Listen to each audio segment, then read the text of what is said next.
My wife betrayed our 13-year relationship with a coworker, so I ended our marriage, battled custody stress for my kids, and turned betrayal into strength at last. Hi everyone. To summarize, 13 years together, 9 years married, 2 kids aged 6 and 3. My wife cheated twice with a coworker. She confessed. I had no clue something was going on. I did the pick-me dance for 2 months and caught evidence of her going back for a third time. One day after Father's Day, I confronted her, terminated the relationship, and lawyered up. Now we are talking about an agreement. My situation. I am a freelance technician for audiovisual, television, corporate concerts, comedy shows, and fashion. My schedule is very messy. We have been separated for 1 month, and I had a hard time staying in no contact. Tonight, I broke no contact because I came back from my parents, who live 300 kilometers away. I took some time with my kids. We still share the same apartment, though. When she is here, I go away, and she does too, except when I really cannot. So, when I was unpacking my kids' things, I could not refrain from asking, how are things going with the affair partner? Not very smart, is it? Well, she did not look good. She has lost a lot of weight. So did I. News on the front, the company she is working for is going bankrupt, so she has found another job somewhere else, but with 3,000 euros less a year in pay. She apparently is not with the affair partner anymore because he betrayed her and told a lot of people. Now she cannot work in her field because she is labeled with a bad reputation, and it is a small world. Her friends will not talk to her now, at least for a bit of time, because she has not been a good friend lately. She smokes 2 packs a day. Her brother will not talk to her for some time because she borrowed money for the holidays I am not paying anymore, except she said it was for the holidays, but she lied to him. She needed money to give me back the 2,000 euros she stole from a savings account I'd asked her to invest in some of my parents' money. She has made a Tinder account, which is none of my business, and says now she can really be. Every detail has been narrated while crying. I feel stuck in a maze for custody. I want to make it 50-50, but my job is quite difficult to make that work.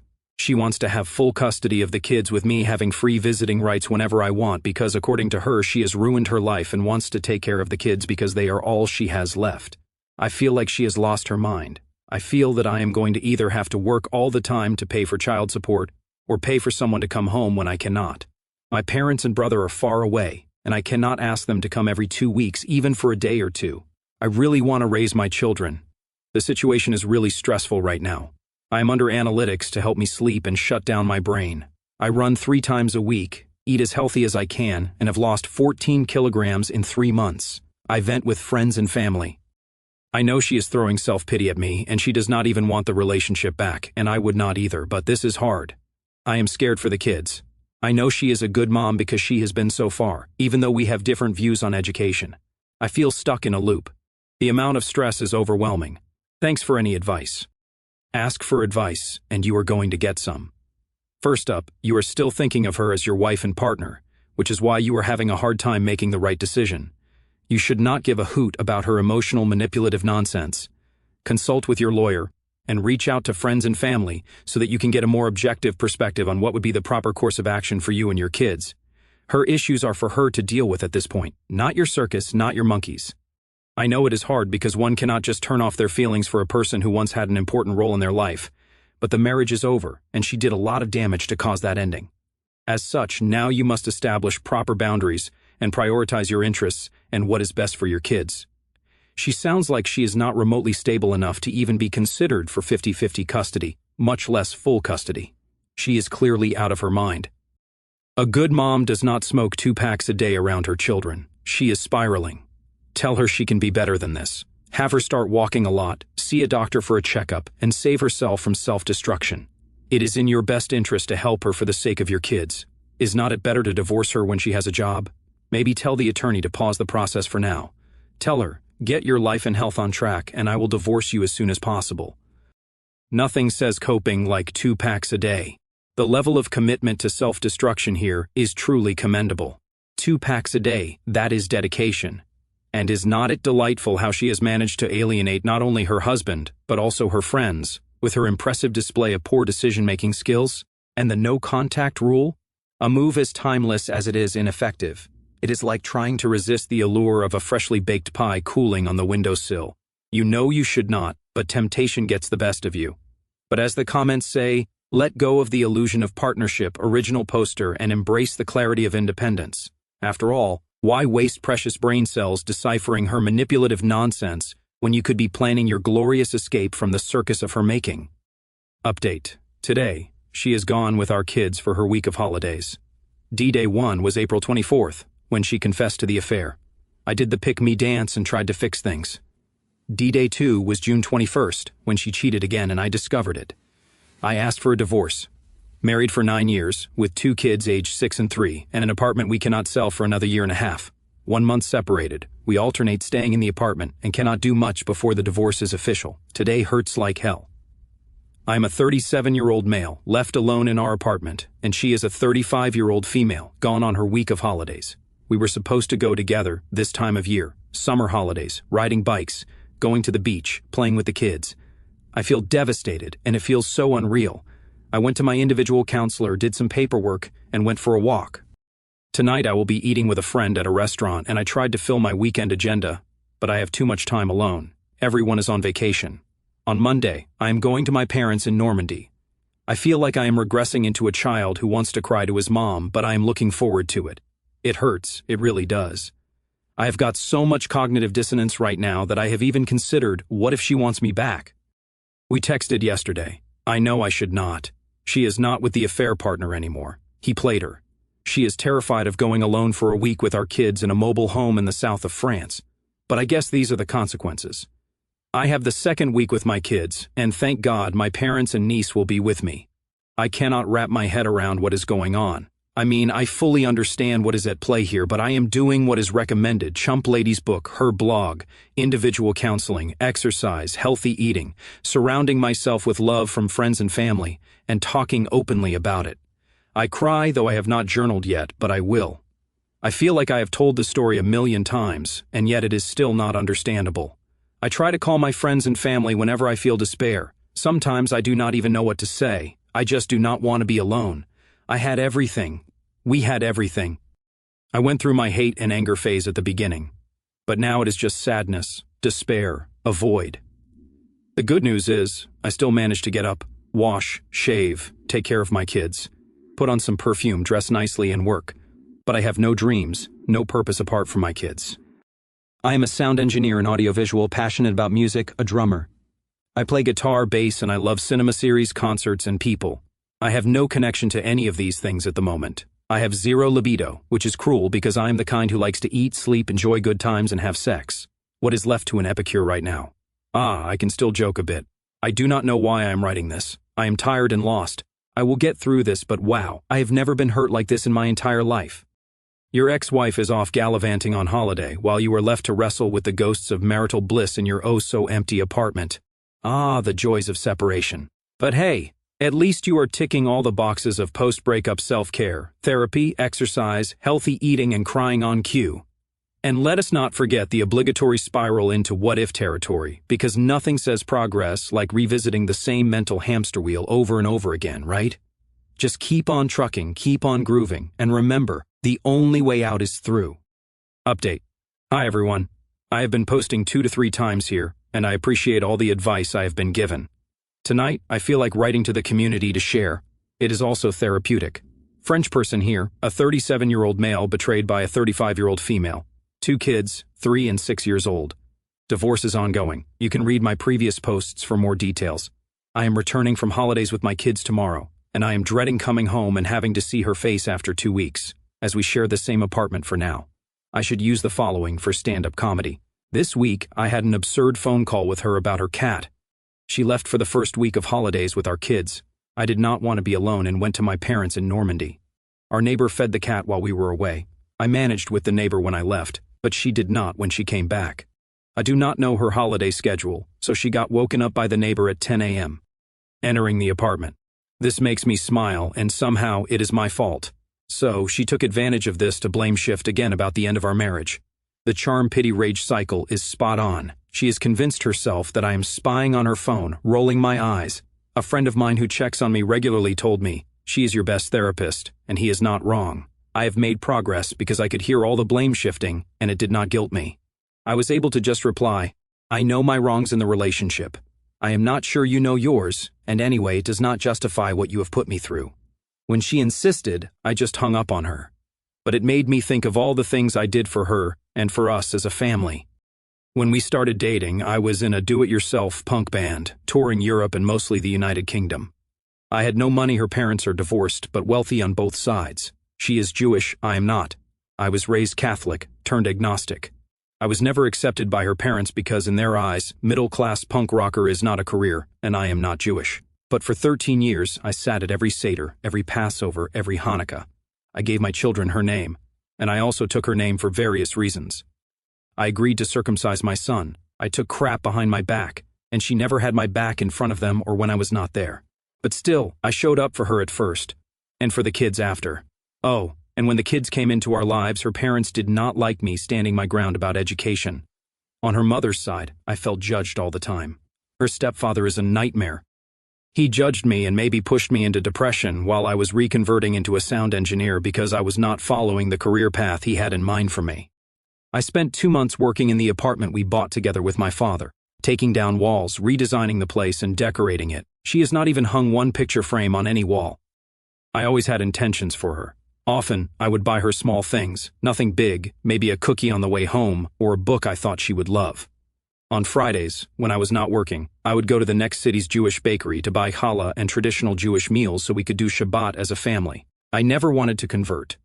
I am just very interested in and curious about traditions and religions. When I did all those things, it felt normal, like I did them without expecting anything in return. I know what you might think, codependent. I do not know is that what it was. I did not feel codependent as I kept playing in bands, far less since having kids and had a life of my own. Too many red flags. I wanted to feel accepted by her family, that is for sure. It felt like I was these last 2 to 3 years, but deep down, I know I never would have been. I just loved her for 13 years, even through the ups and downs. So tonight, I did not want to vent, but to write down my story for myself, for anyone who cares, and not to point out what I did wrong, but more everything I did right.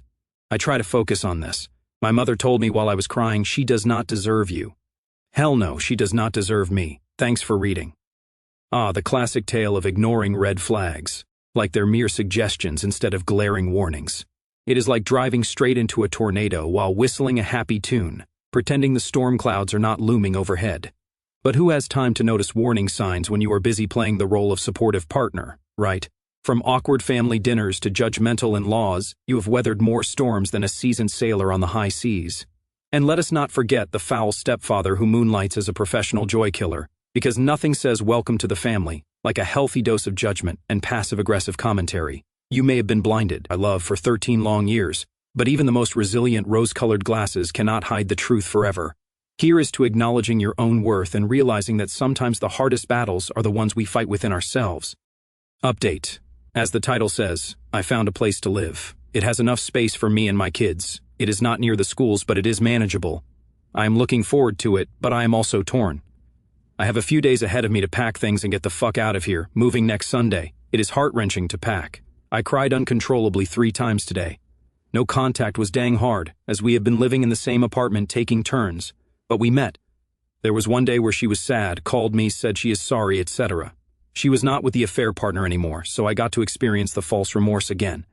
Then, 3 days after, she asked if she could hold me in her arms. She said if I wanted to fuck her for my own pleasure, I could. I cannot even take care of myself, so that helped. What the fuck? It was so hard to walk out after hearing all this, but I did. Of course, I am proud of myself for reaching out to friends and family, keeping my head fairly straight with ups and downs, of course, staying away from alcohol and other things, and taking care of my kids. Even though that part is hard, I know how to take care of them. I always have. I had some time alone with them prior to this, but it is hard to do it knowing that this is my new reality, and it will be forever like this. While heartbroken, I am keeping my exercise and healthy eating routine. I have lost 17 kilograms now. I need to reinforce those butt cheeks because I have lost weight fast. Listening to podcasts helped, and I managed to watch Ted Lasso without her 2 days ago, and I spent 3 hours not thinking too much about all of this. But I am struggling with no contact. I know it is poison. Why the fuck do I keep talking to her sometimes? I had to call my cousin one night after her sadness. I was quite back in the bargaining stage and I knew it, and it did not help. I asked him, dude, she is coming tonight. I need you to slap my face, bring me back to reality, and keep me from talking to her. She is such a devil in disguise. Elvis Presley's voice. My mind still cannot process this. I am just not there yet. Anyway, I am moving. This will help. I am overwhelmed by how much crap I have to do because I know she will not. Changing contracts for electricity, internet. I have to deal with both my new apartment and the old one while packing and taking care of the kids in the mornings and evenings next week. Let us take a moment to appreciate the absurdity of trying to maintain no contact while sharing an apartment. It is like trying to avoid stepping on Lego pieces in a room filled with nothing but Lego pieces. Talk about a Herculean task. And then there are the tempting offers of physical reconciliation. Moving out of the lion's den and into your own den of solitude sounds like a recipe for adventure, does not it? Update. Hi everyone. Out of the blue, I just want to share my progress. I am sorry I cannot do short posts, as writing here is therapeutic. You can read my post history, but in the end, it is just a typical chump story. I am not minimizing it, it is just that I feel better about it now. This sub has been such a great help. I am very thankful for this community. I am thankful for the people who take the time to give advice, the people who reach out to share their stories so we do not feel alone in this. From the first time I posted here, I deleted my post because I was not ready to hear the truth. After D-Day 2, that changed. I am roughly 6 months post D-Day 1, 4 months post D-Day 2, and my morale has improved so much, day and night. I moved out of the apartment we bought. She stayed. It was part of an agreement that suited me. I was very bitter about moving out, having been chumped and all, but it was the best thing that could have happened to me. After my second visit of apartments near France, I am freelance. I was desperate. Crappy places, too small or so expensive, no room for my kids. Then I took a shot at another one, not very convinced, and I found exactly the right spot. It is a place to retreat, a place to heal.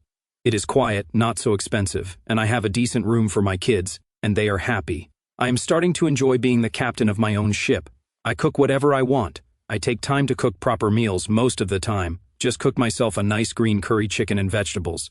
My relationship with my kids has improved. I get to be the good cop for once. When I am working, I do not feel guilty for not being home, and I take time to grab a beer with my colleagues. I keep doing my exercise routine and feeling good about my body for the first time in 20 years. We co-parent okay.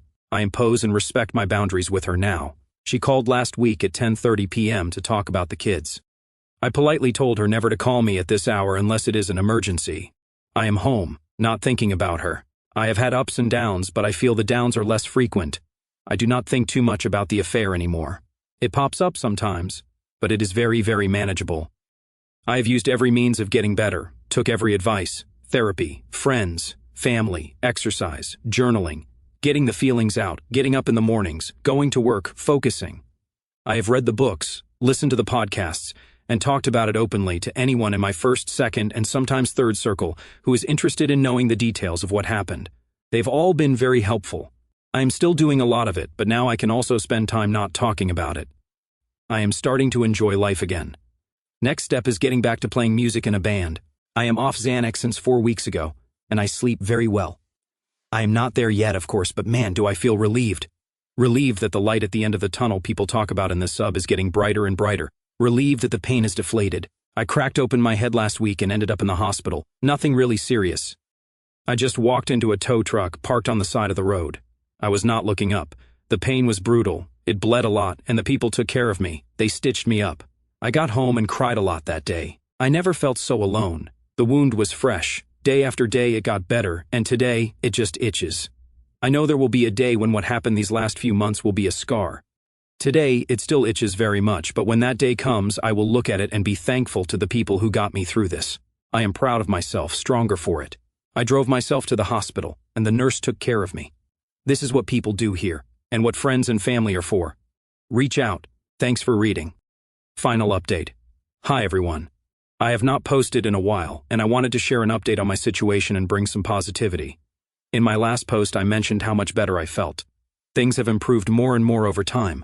Looking back at those dark times, it is crazy how well I feel now. I ran the half marathon in Paris and finished 7 minutes earlier than expected. A lot of emotion that day. Thank you, cheater. Got my social life back. Thank you, cheater. Starting new music projects. Thank you, cheater. I do not have to deal with my in-laws and put on a happy face. Thank you, cheater. Met a cool woman, independent, sane, mature, still in the early stages, but it feels great. Only green flags so far, no drama. Thank you, cheater. Therapy has been tremendously helpful. We do not really talk about the D-Day anymore. Now we are focusing on me, and it feels good to realize that the affair did not define me. I have not developed trust issues thanks to therapy and the people around me. still no contact with the ex. Last time I saw her was at my kid's first therapy session. I can see she is putting on an I am okay mask. She cries every time I bring up an issue regarding the divorce, though she cannot manage money. She actually has to work now at her new job, and the boss is not her father-in-law, so the work schedule is heavier. She does not get to see much of the kids because of the hours at the office. I am sure she still sees the affair partner or other people, but I know her. She rug sweeps a lot. I am not really interested in karma anymore, because I am so happy with my life now that I do not give a crap. But I know it will backlash at some point. I just hope the kids will not be too affected when it happens. In 1 month, I will be officially divorced, and I am looking forward to it. I finally feel like I am out of the tunnel, no more crying over my old life or her. I do not miss her. I just feel sorry for my kids because it has been hard on them. Anyway, thanks for reading, and for everyone in the early stages of grief, shock, and the crap storm. Put in the work, take your time to grieve, feel everything, and it will be okay.